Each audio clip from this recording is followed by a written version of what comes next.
Khalid, welcome to the show. Hi, thanks for having me. Really appreciate it, Nick.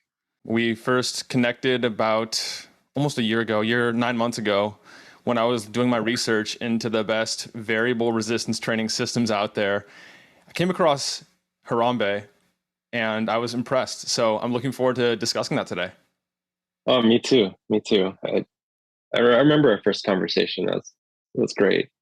Things are very different now compared to then with where the company's at and everything. But yeah, so it'll be great to catch up. I'm really looking forward to this. I've been looking forward to this for a long time.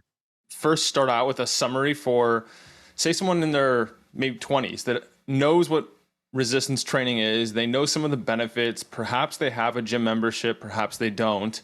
And without going to the science yet, just to hook their attention, say you're in the elevator with them. Okay, so Harambe system is a system that will allow you to do almost anything you can do with a barbell and free weights, and you'll get all the benefits and effectiveness of that, except it fits under your bed. Mm, That's the main thing. And it's the best at that. It's the highest quality yeah. system you can get and the most effective. That's my quick pitch of the system. That's why I chose it to begin with, and I got my very own Harambe system. And now, before we go into the specifics of what sets your engineering apart and what makes this the highest quality system on the market, can you tell me about variable resistance training in general and how that differs from, say, walking into the gym, loading up a barbell with some plates, and doing traditional squats? Yeah, so let's say you're doing a bicep curl. Let's just focus on that example. So with a bicep curl with weights, when you start out, you're always holding 20 pounds. But then you'll notice if you're doing a bicep curl that as you get to the top, see your elbow is like somewhere under the weight, and it's more under the weight. It actually feels easier to do the last bit of the lift, whereas the bottom of the lift is somewhat difficult because you're fully stretched in that. And so what's happening is the muscle itself is not feeling a constant force because it's easier in some parts of the movement. Instead, you use a band. So you say you take a handle, and we do saw handles, and you attach a band to the handle, and you do the same movement. The band stretches further as you pull away from the point, the anchor point. So what happens is as your fist goes up higher, it actually gets heavier. The bicep itself feels a more constant amount of force as you're lifting all the way to the top. But the actual weight that your hand feels, so it's gonna be different than what your muscle feels. Your hand feels that the force is increasing as you stretch the band more. And so that's what variable resistance is. You have this variable resistance that you feel while you're lifting with the bands that you don't feel with weights. So weights, you have a constant force on your hand. Yeah. And proponents of VRT will say that this is an advantage because now your muscle is getting, there's two advantages to this that they claim. So now your muscle is actually having to work in that spot where with weights it wouldn't up top. And you'd hear people say, oh, because your joint's at a mechanical advantage. And so it's easier for your hand to pull it that high, but then the band is heavier. So your muscle feels more force. So you're actually working the muscle more throughout. And I'm just focusing on VRT here. There's the free weights, there's the other forms of weight, kettlebells, dumbbells. These are all constant resistance. And then variable resistance would be bands and what else? Bands. There's also tube bands. Tube bands. There's also machines that use electromagnetics. When I was making a system initially, I considered that and decided against it because I didn't like that fighting friction feeling. And as it's pulling back, it's like just not smooth. Whereas with a band, it's always the same force. When you let go, it's very smooth. It's just relaxing as you're putting it down. So you feel force both as you're contracting and as you're letting go. One of the major variables in resistance training is the time under tension, or how long your muscle has force against it. And what it sounds like you're saying is that with free weights, because the muscle strength differs depending where in the lift you are, that you have uneven tension against it. So sometimes it takes more force to lift it, and sometimes it takes less. And with the band, it's more, the force curve more closely matches where the muscle is strongest and weakness. And I know it would be great for me to just say VRT is better because I'm selling equipment that uses VRT, but I'm not. That's not how I work. I don't lie to just sell stuff. So to me, the variable is just a different force curve. Mm-hmm. And with weights, you can get different force curves too using pulleys. Yeah. If you have a machine and you're pulling at a different angle, you're going to feel a different force curve on the muscle. For when you're doing a very simple movement like like a bicep curl, it doesn't really matter. I mean, the science shows that what really matters is that you have force throughout the whole movement. So you have a full range of motion, you have constant tension throughout the whole range of motion, and you're Yeah. pulling up and you're pulling down. That's like really important. And bands do that, right? You have force the whole way. It's like a little less in the bottom, but whatever. You can load it up heavier so that you have enough force. Harambe system is built for that, which is why I'd say Harambe system sits between bands and weights. Mm. But there is this advantage of safety. Safety goes beyond the VRT with bands. There is this nice thing where the force ramps up as you're pulling and doing any movement. The force will ramp up, and so this ramping up of force allows you to stop if you can't handle it. So there's this that's a real benefit of VRT, is that the force ramps up, so you're like, oh, I can't do this, and you stop. Whereas with weights, you could pull really heavy and you can injure yourself immediately because you're jumping to like a heavy weight. And then there's one more thing. There's this thing called shock loading, where if you take a 200-pound weight, drop it on your toe versus placing it on your toe. If you place the 200 pounds on your toe, it won't break it. But if you drop it from like 6 inches up, it will break your toe. And so there's this thing happening where with weights, you can feel a lot more force than what you're lifting. And this doesn't happen with bands. It doesn't matter how fast or how slow you go with bands. Bands will always just give you the force that it's rated. So you're never going to be shocked with this load. Yeah. And that's primarily, many injuries come from this shock loading. I mean, people are doing a bicep curl and they go to the bottom and they just change the force immediately at the bottom. And you get a lot of bicep tears that way. You get pec tears. And that's something that'll never happen. I mean, I don't want to say never because you can't predict everything, but it's Right. very unlikely to happen because the shock loading doesn't happen. Once you tear a muscle, that's it. You're out for like 6 months. I mean, that's 6 months of lost training. That's disaster. So that won't happen. So I think that's a really big advantage of bands. Yeah, and also the space savings. But in terms of just lifting, That's something that I often overlook, that if you get injured training, you just lost all your progress or a lot of your progress. So even if you don't get quite as much out of every session, right? if you're able to do that without getting injured over the long term, you're going to be way ahead. Yeah, there's one thing everyone agrees on, and that's consistency is more important than anything else.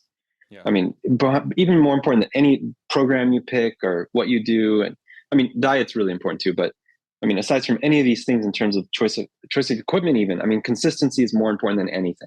So as soon as you hurt yourself, you've just lost the most important thing to training. Yeah. So you lost that consistency.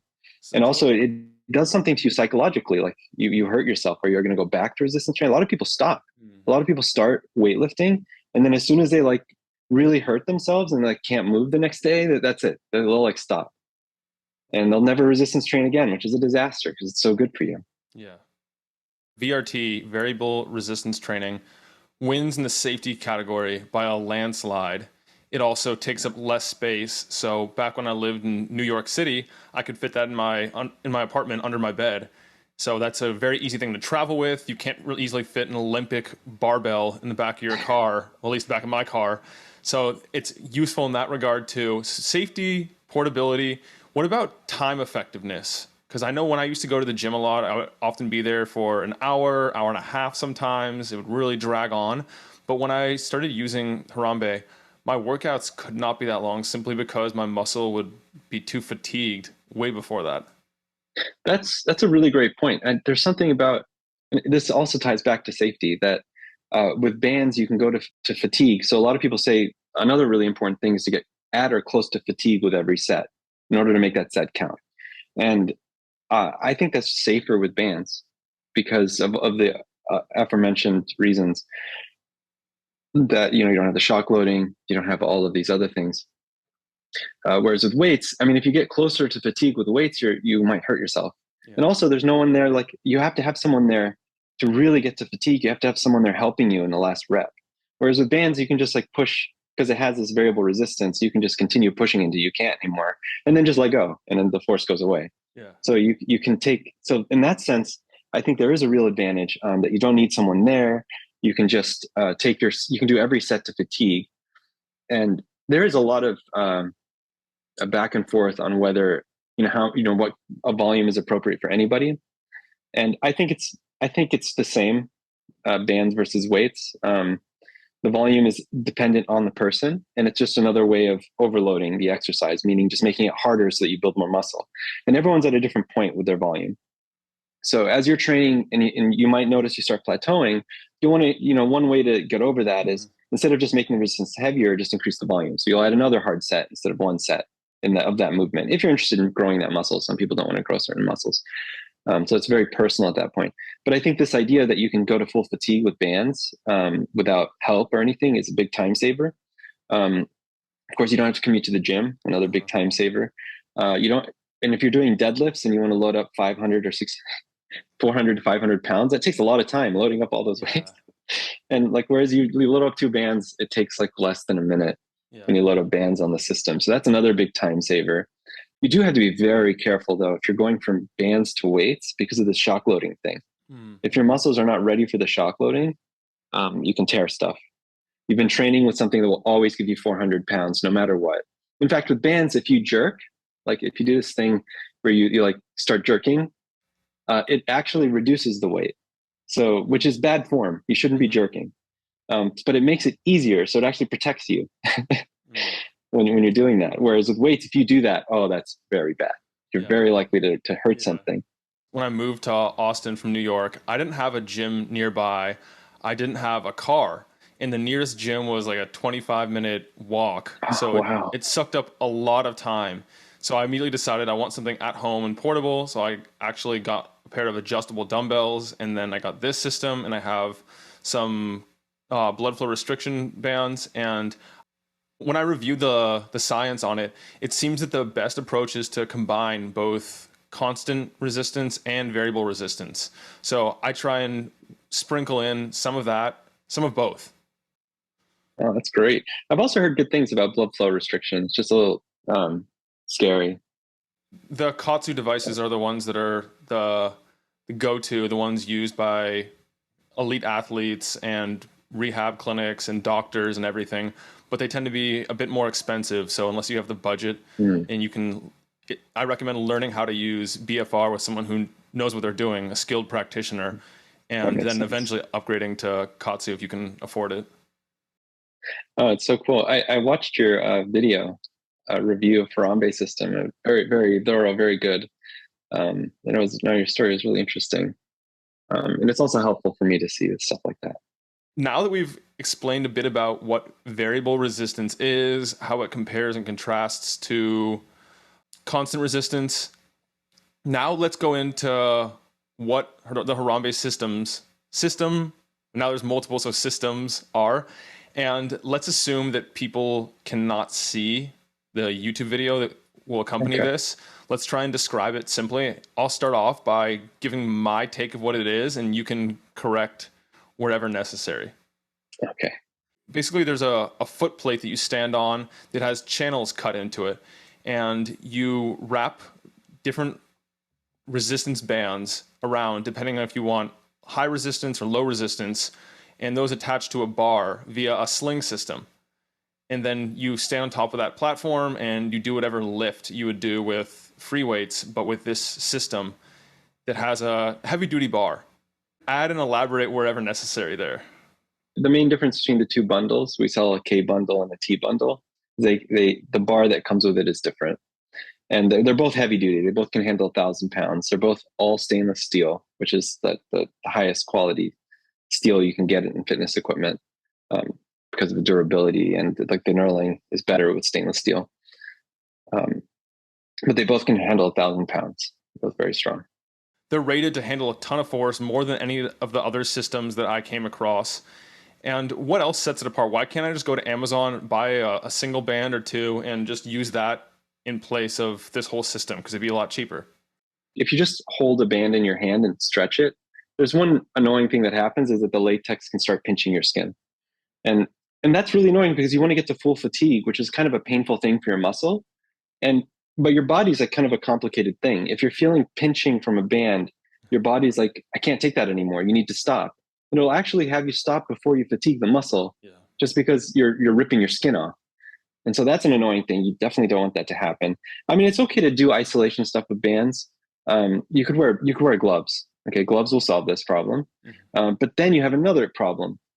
is that you're pulling a band and like you're holding some like kind of flexible material in your hand to pull it, and so that it's not this flexible, which is fine with really low weights. If you're doing like some isolation stuff, it's okay. But if you're doing something heavy, like let's say you want to do a deadlift, one way to try to do it with just bands is you pass the bands under your feet, hold two sides of it, and then do the deadlift movement as you would trap deadlifts. But then you're not doing like a bar deadlift, you're doing a trap deadlift, which is a different movement. Um, but the main issue is, well, for one thing, the bands are now pulling your ankles and bending them. So if you want to get really heavy, which you probably want to with a deadlift, you want to go hundreds of pounds to really stress your whole body at once and get a real workout from it. You don't want to do you have to build muscle. With the bands, you risk breaking, not breaking your ankles, but like you can risk hurting your ankles because they're being like turned in an awkward way. And your body, of course, wants to protect itself again. So it's going to tell you to stop before you reach muscle fatigue. And then you're holding the bands, the bands themselves are flexing over your fingers and compressing them together, which is really uncomfortable. And it's another reason your body's going to tell you to stop before you hit full fatigue. So those are the main things, is that if you're pulling with a band, you can't pull as much force. You'll have to do really high reps. And the jury's out whether if you're doing 60 reps, whether you're actually building muscle that way. Like I think that the limit is 25 reps. If you're doing more than 25 reps, you're probably not building muscle. You're just building endurance. For someone just starting out that's never lifted anything before, probably with bands, you'll get some gains. Your gains will stop very quickly, but you'll get some gains. And if someone's going to just work out, I encourage them to do that versus nothing.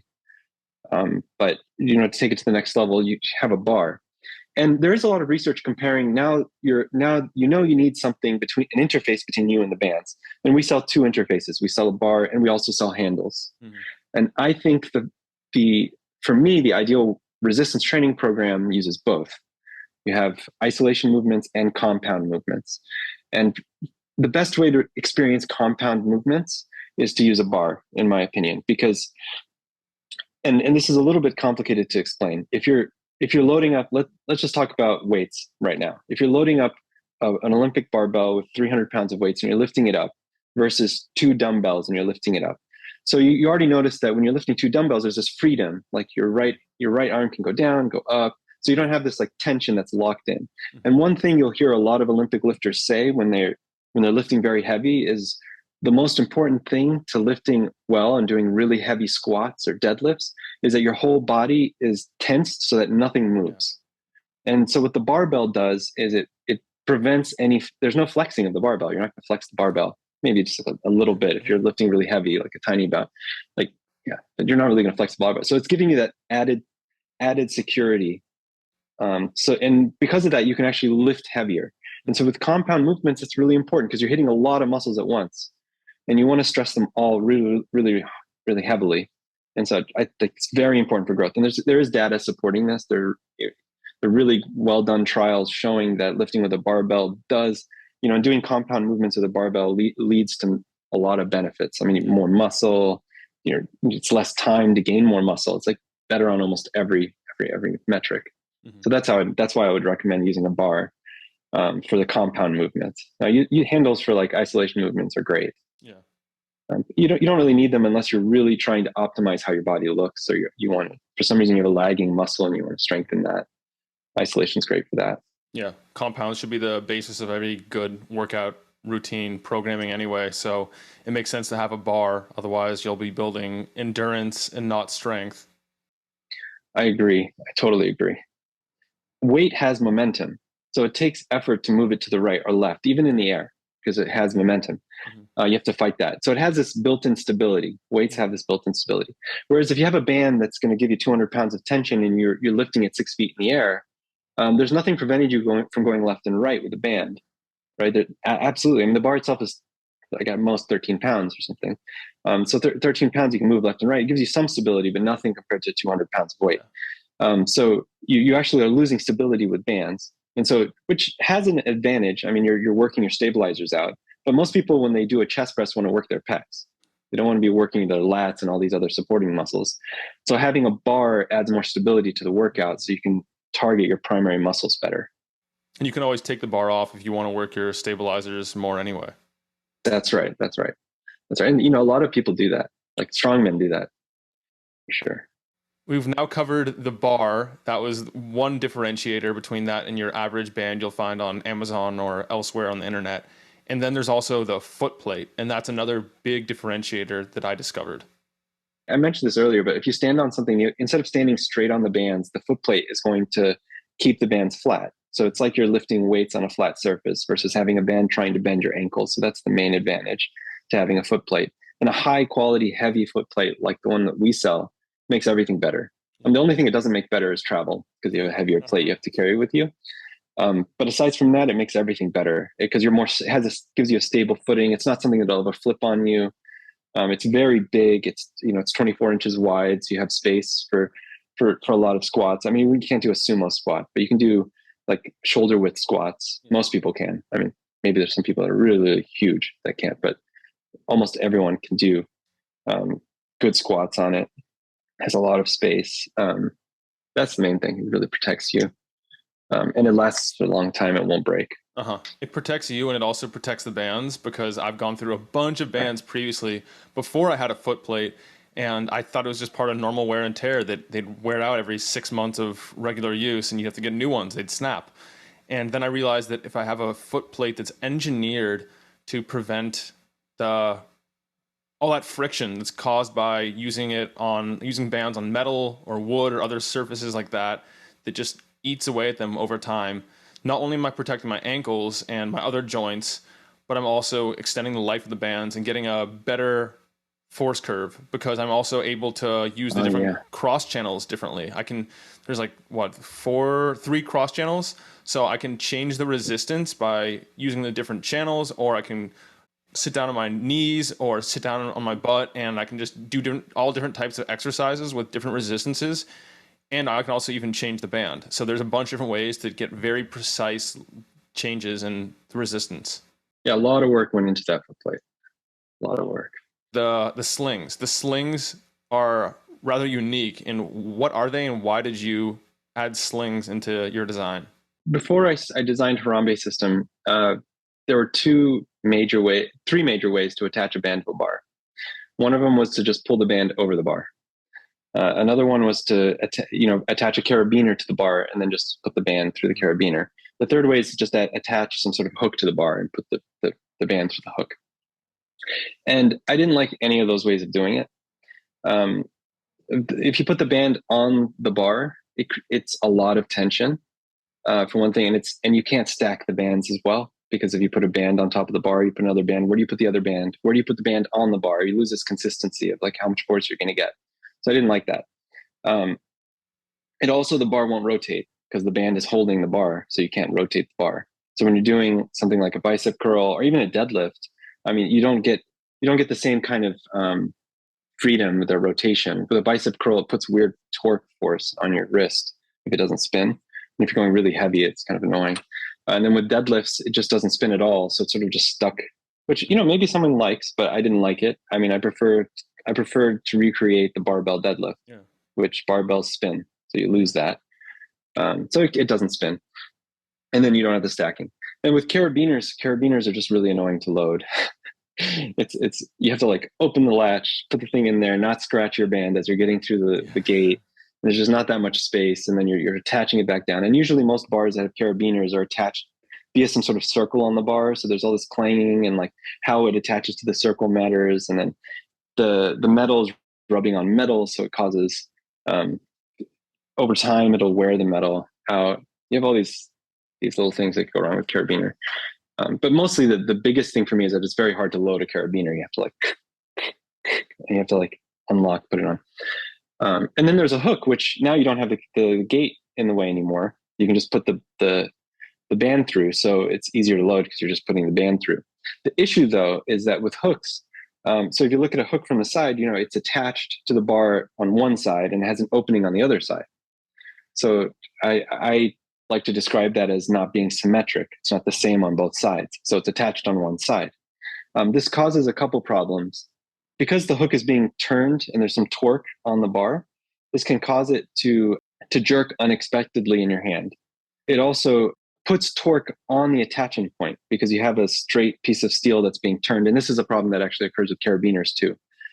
So what this does is it ends up putting this torque on the attachment point, it weakens the attachment point. Uh, So you've made something that now in like a year or two of constant use might break unless you're using the most highest quality components imaginable, which none of the other bars do this. yeah. And because it's going to be astronomically expensive. But like the main thing in terms of using it is that it's going to be jerky. So let's say you're doing a bench press and you're at the top of your bench press and your wrist moves a little bit so that the bar rotates a little bit. Instead of just rotating a little bit, it might just like rotate a lot because it jerks. And so this can cause it to like more easily snap out of your hand and hit you in the chest. Which when I used bars with hooks and carabiners, this happened to me almost every week. I mean, it doesn't kill you because it's like a bar, there's no weights on it, but it's so annoying. And it actually caused like tendon damage to my thumbs. Ooh. Like it took months for that to heal. It really set me back because it like pulls your thumbs back when the bar snaps out. It really hurts your thumbs. I mean, that was the main reason why I wanted another solution, was because this was not working for me. Yeah. And so I invented what Harambe uses, which is the sling system. Let me describe what it is. You essentially have so you have a metal rod and you have two pieces of rope with loops. And it creates, when you attach it to the band, it creates a triangle that's completely closed off where the band is inside the triangle. So it's completely symmetric because it's a full triangle. And this has a lot of advantages. For one thing, it's geometrically very strong because it's attached on both sides. So you can make the metal part as long as you want. It's also very easy to put stacked bands in there because it's so big. So one thing that happens with hooks is because it's asymmetrically attached, and I didn't mention this, it's attached on one side. So you have, when you put force on a hook, all that force is going on the small piece of steel that's going up to the bar. And that turns out that's a lot of force because like, Yeah. it's sort of like you know, when people pry open a door, you use like a tool that allows you to use torque to like break open the door. A hook is basically that. So if you make the hook longer, it's going to put a lot more stress on that small piece. Yeah. So what that does is it restricts you to how big you can make that hook. If you see companies that sell a hook that's 4 inches long, in order to make a hook that big work, you'd have to make the steel like half an inch in diameter. It would have to be huge. Which if you look, I mean, no one does that. They're generally like a third of an inch. They're really small. So what they have to do is they have to make the hooks very small. And so if you have big bands or a lot of bands, it doesn't give you enough space to actually put them in there so that after you load the bands, you can slide the band around the hook. Slings are way stronger than hooks, just because of the geometry. A couple of the big things are that compared to the other attachment styles, the slings reduce the chances of the bar shifting when it's under load and you hurting yourself. That's it reduces the chances of breaking something under load, especially as you increase or the hook becomes longer. So That's right. Your equipment will last longer. And there's one other one. The disadvantage of not having torque on the bar also makes the spin very smooth. I said this was a safety feature, but it's also a quality of life feature. It gives you a better workout too when it's smooth versus jerky and it's loading you more 1 second and less the next. Yeah, that's the main thing. I mean, hooks do have the advantage. If you have a really small band, it's easier to just put the band in the hook. But as soon as you have bigger bands, I mean, it like saves, I think someone timed it once. Maybe it saves like a minute over your whole workout. I was curious how long it would take to change. And so for a couple workouts, I timed myself to see how long I could change out the bands and then compared it to free weights. And I could change a band between 5 to 10 seconds using the Harambe system. And when I did free weights, depending on how heavy I was going, it could be between 7 or 8 seconds and up to like a minute if I'm really packing on a bunch of weight. You know, it's interesting. I was thinking about this the other day that, you know, with weights, you have to lift up 45 pounds over and over again. Yeah. And I was like, that's added volume to your routine. Yeah, yes. Like if you really want to like recreate a weights workout with bands, you got to take into account that you're also lifting 45 pounds over and over again, possibly in weird contorted ways. I was just thinking about this yesterday as I carried 245 pounds with Olympic plates. So I was farmers walking with them. And I'm like, this should count towards the volume of like my entire workout. Right. Yeah. So if someone's just doing a full band workout, someone's doing a full weight workout, the full weight guy's doing more work. Yeah. They're lifting all this stuff. It's not fair. If you want to compare, you have to like also do. Let's talk about how you use the system now and what a workout would look like. And is it used in different ways, or is there like a standard protocol that you recommend for people? I tried to make the equipment as flexible and versatile as possible, so that whatever your workout, if you have an established routine, chances are you can adapt your routine to Harambe system and do the same routine. So I did that. I don't think there's only one correct way to do everything, especially since the science changes all the time. We get more data like that will change how we look at things. To be so dogmatic about only one thing working all the time is just doesn't make sense to me. Mhm. So I'm open to all different ways of doing things. I can tell you how I do things and how it's worked for me. I started resistance training with bands about 2.5 years ago. So I started at 162 pounds, but I never like bodybuilt before. I never really resistance trained much. And so this was a whole new thing to me. And I just wanted, when I started, I just wanted to maintain. I was just like, I need to work out. COVID hit. I have a son. Um, I need to be the kind of dad that he looks up to, someone that works out. And I want him to work out too. I wasn't planning on making bodybuilding a whole career, Yeah. but anyway, it happened. So I started resistance training at the beginning. I think when I first started resistance training, the first 7 weeks, I had fantastic gains. And I Mhm. think I was doing two things. I was resistance training with some competing bar, band bar, and I was doing sandbag workouts. So I was like throwing a bag around a lot. And so I stopped that at 7 weeks. My gains just immediately stopped. I started losing muscle actually after 3 weeks. I was like noticing that I just wasn't increasing anymore when I stopped that. And I was like, what's going on? And I was in these Facebook groups, and now a good friend of mine, I met this guy named John Farrow, super jacked, really buff. He did it all with bands. And I wrote him out of the blue, just saying, I noticed that, and he seemed like a really honest guy. I was like, what worked for you? Like, this is not working for me. I'm not getting muscle. People tell me I should be fasting in order to optimize muscle growth. So I was fasting and I was doing all this stuff. And he was like, well, the first thing you need to do is stop fasting. Like this, you're fasting for 24 hours, you're losing muscle. Like, you need to stop doing that. He's like, fast for like 18 hours. Don't fast for like 24 hours. You're just losing. That's a good way to lose weight, Yeah. muscle. It's not a good way to gain muscle. And I wanted to gain muscle. I was like a light guy. I was 162 pounds. Yeah. So I started, I stopped the fasting, and he's like, you need more volume, like add push-ups and pull-ups. You need to like do more sets, hit the muscles in different ways, add these routines. You can still do one set to failure. Just make sure you're hitting the muscle multiple times. And he suggested this like a different routine that I adopted, which is basically a higher volume routine. And so I added volume to it. And within 7 weeks, I was gaining muscle again.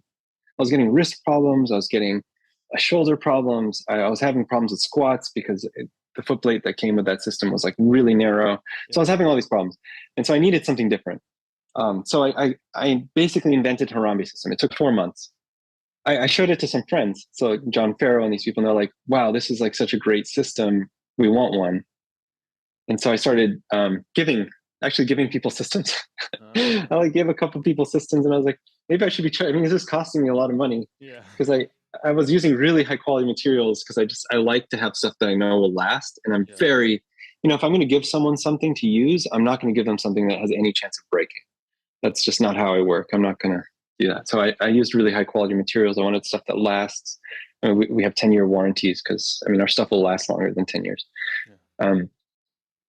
Yeah, so I made this long bar, and then I have a friend that's a lawyer, and they're like, you need to make a company to protect yourself. Like, what if something happens and like someone like attacks someone with a bar? Are you liable? Like, who's liable for that? You don't want to lose everything you own. So I made an LLC, and then the next thing I know, a lot of people were asking me in these groups for the product, and so I set up a website, and then everything's just grew from there. But I'm sorry, I'm digressing from the workout program, which is currently what I'm doing is a mixture of high volume and low volume training. So I do a high volume training for 6 weeks, and then I cycle with a low volume training for 2 to 3 weeks. So I go 6 weeks, 2 weeks cycling. And that's been working really well for me. I haven't been plateauing. I've been doing that for a while now. It's been like 2 years of that. And I was 162 pounds when I started. I went up to about 171 pounds in the first 7 weeks. Wow. So I mean, I had really great, that first part with the sandbag, I gained a lot, but then I was like, I hurt myself. And then I started growing again. I mean, now I'm 194 pounds. Lots of and I'm progress. still pretty lean. I think I'm more lean than when I started. Wow. Um, but I did do bulk phase, and I am currently in a cutting phase. So Hmm. I bulked over 200 pounds, and then I've been very slowly cutting. I did very slow bulk for like a year, but consistent slow bulk for a year, Hmm. and then I've been cutting lately. But I still do this. I do this high volume and then low volume periods. The low volume period is our basic Harambe System PPL program, the push pull legs program, and then the high volume program is what we call the Haram split. It's like it's a mixture of the bro split and Yeah. some Menster style training. The idea is to use Menster style training, so one set to fatigue, to just keep muscles pumped, and so that they're always in active recovery. Hmm. So you're not like completely destroying the muscle. The muscles do need time to recover. It's important for growth. Okay. So this program does that, but it's like every day it hits like a certain muscle group really hard, and the rest of the time it's hitting them lightly. It's been really great. John Farrell helped me write that program, I see. so I'm going like high volume and then low volume that cycling, and Hmm. yeah, it's been working really well. One thing I'm curious about, I guess it depends on how far you're taking it. If you're taking each set to fatigue or failure, but is there a general recommendation on how long to rest in between sessions of Harambe versus, or I guess, variable resistance as opposed to free weights? I think it's the same. It's the same amount, but it really there is the main difference is bands, and I think this is very important. If you're going to take a weight training routine and adapt it to bands, don't expect one-to-one transfer.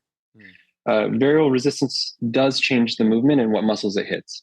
Yeah. This is not so important for isolation movements. If you're doing a bicep curl, you're hitting a bicep curl. That's pretty straightforward.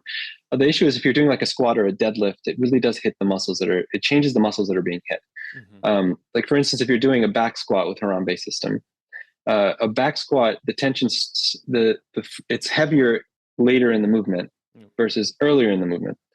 So what this transfers to is your quads are going to be worked more than your hamstrings and glutes in a back squat with bands.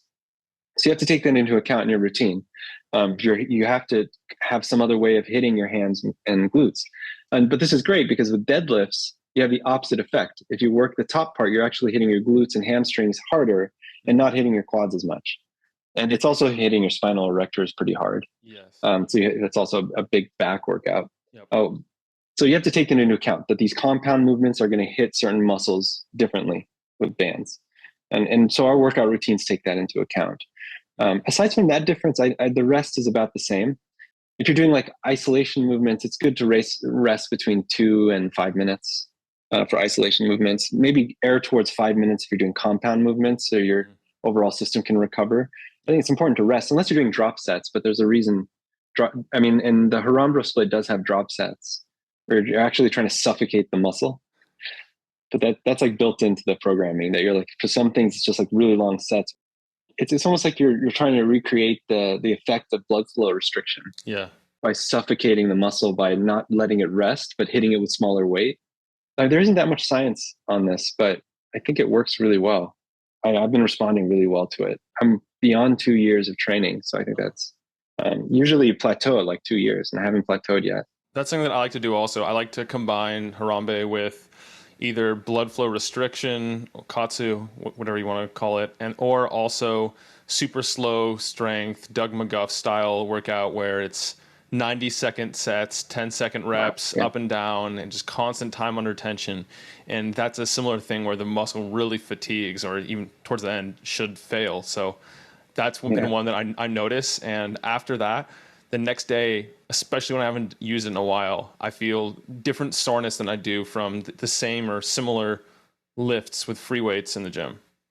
Yeah, that's how I made these programs. I actually, for a while, I did a really crazy high volume routine, and I spaced it out so that I was resting enough to where I could feel a lot of soreness. And the idea was I was trying to see what muscles were hit Mm. by certain movements with bands. So I would do like 6 sets of bicep curls or 6 sets of like squats, Wow. and then take a really long rest and do it again. And I recorded what muscles were hit. Yeah, I agree with that. So that's the main thing. You have to be careful, and people really have to be careful about that, because if they just take This can, if they just take their weight programming, adapt it to bands, and not realize that everything's being hit differently, the routine's no longer as optimal. It might not work as well for them, but they're missing out on the fact that like maybe their back squats was how they worked glutes, which with weights people do this. I mean, they work their glutes and hamstrings with back squat, but then they're going to start losing muscle in their glutes and hamstrings if they're not working them out anymore. It's always smart to start slow, and after you see how your body responds, then you can increase or adapt however you want to increase the training stimulus. Yeah. Khalid, we're running low on time now, so I have a couple more questions before we hit the rapid fire round and then call it a day. Okay. So the first is, if people want to try Harambe themselves, they want to get one of these systems, implement it into their lives, put it under their bed, bust out a 20-minute workout without having to commute, how do they find you and your systems online? HarambeSystem.com. So that's HARAMBESYSTEM.com. That's the best way. And are you on the socials? I am, yeah. The company has an Instagram account, Harambe System, no space. If you just search in Instagram for Harambe System, you'll find us. We're also on TikTok. We also have a very active Facebook group. If you're on Facebook, search for Harambe System, join our Facebook group. I'm active on the Facebook group. I try to run a live Q&A once a week on the Facebook group so people can really connect with me there. I like to stay connected with my customers. Those are the best ways. Yeah. Okay. Yeah, and I will put links to all of these in the show notes. And Khalid has been generous enough to offer my audience a discount. So if you use the code URBAN, I believe that'll save you either 10 or 15% on their systems. It's 15%. Yeah. 15%. Okay. Yeah. Sure. Well, Khalid, if there was a burning of the books and all knowledge on earth is gone, you get to save 3 resources. What would you choose and why? That's such a hard question. Oh my gosh. Because I use so many different things. In this company, I do the engineering, I do the web design, I do programming and everything. So I end up using many resources from many different books. I could say who my favorite scientists are, probably Mary Curie, Friedrich Gauss. If Mary Curie is a scientist, Gauss is a mathematician, and I guess Charles Darwin for biology. Those are my favorite scientists. But each one of them has many books. There are many books to cover the stuff that they did. Yeah. Well, so I don't know I can't answer that one. Is there a single book or books that you give out most often? Oh yeah. If you look as a professor, when someone's starting out their career and they're interested in the sciences, I would give them Richard Feynman's lectures on physics. Yeah. That was the one thing where I would tell them, you need to read this. This has everything to get you started. We'll do a quick rapid fire round now. Are you ready? I'm ready. What area of your own health and performance are you currently working on? Having a good diet. That's my main thing. Improving my diet, making time for cooking. I think it's really important. More whole foods. Uh-huh. What do the haters of Harambe or variable resistance training in general say? Bands don't work, and you have to only use weights. Everyone seems to think bands don't work. Likewise, are there any myths around it? It sounds like it's going to be the same thing. Yeah, the myth is that bands don't work, but resistance is resistance. Your muscles can't tell the difference.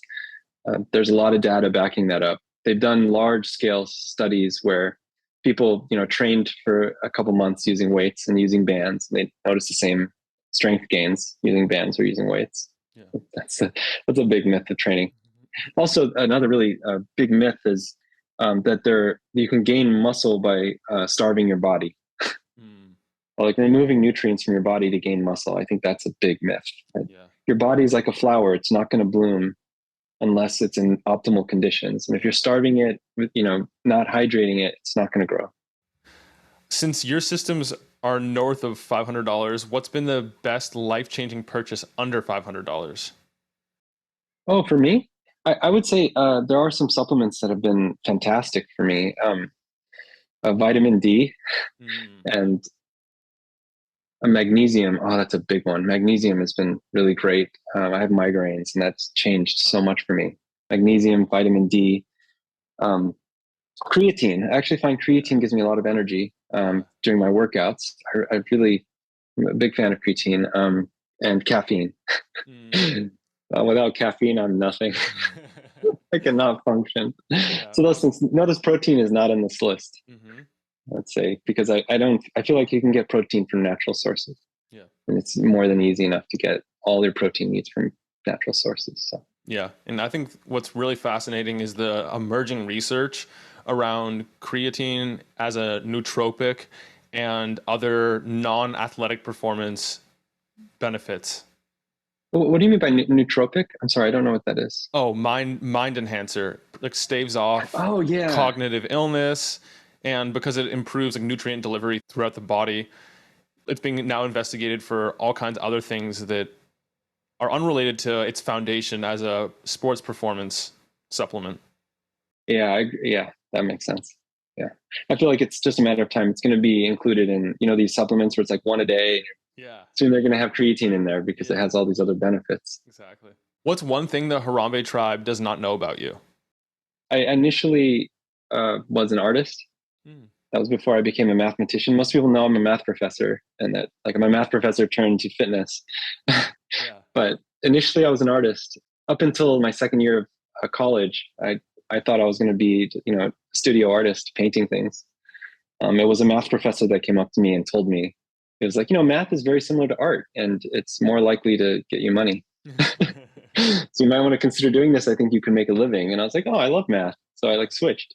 But art, and it's sort of, you can tell this in a lot of things I do, that like art is, even the way I did mathematics, I was more of an artist than someone that was just an engineer. I mean, not that, I mean, engineers are great. And engineers also can be artists, but I don't want to talk engineers.